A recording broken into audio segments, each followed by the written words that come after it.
for inviting me here today. And I'd like to thank Rakashi Chand for being so generous and kind as to share some time this evening for me. I'd like to talk to you today about World War I. It's a little far away from us from today, but I'd like to just take a few minutes to say something about it. As a child growing up in India, while the independence struggle and the partition was very much on our minds, we were very far away from the world wars, both World War I and World War II. These were very distant things for us.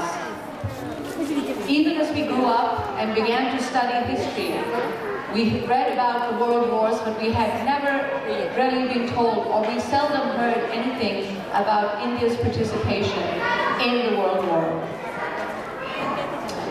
It's a little noisy here, so I'm trying my very best. Thank you, very kind of you. Now, on the 11th hour of the 11th day of the 11th month in 1918, the peace treaty, the armistice, 100 years ago, was signed today between the Allies and the Germans, which ended World War I.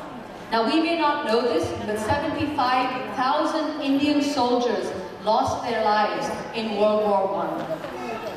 India fought a war on foreign land for a foreign master against people it had no interaction with before this. Indians fought in East Africa, Indians fought on the Western Front. Now, this war in many ways changed what would happen for India because of the losses in World War I and then the losses in World War II.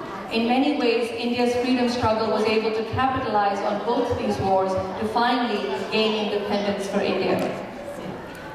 Many Indians died in Europe, and today, as the world over people are commemorating the end of World War I, even today we do not know that over 75,000 Indian soldiers died in that war.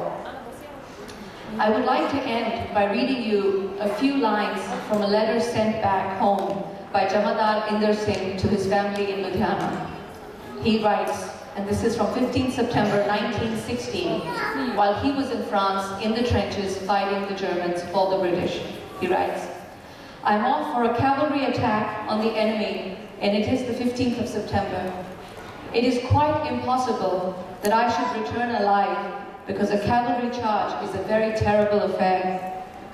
Don't be grieved at my death, because I shall die arms in hand, a warrior's clothes on my body.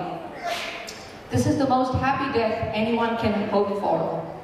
I'm very sorry that I have not been able to discharge my obligations towards my family,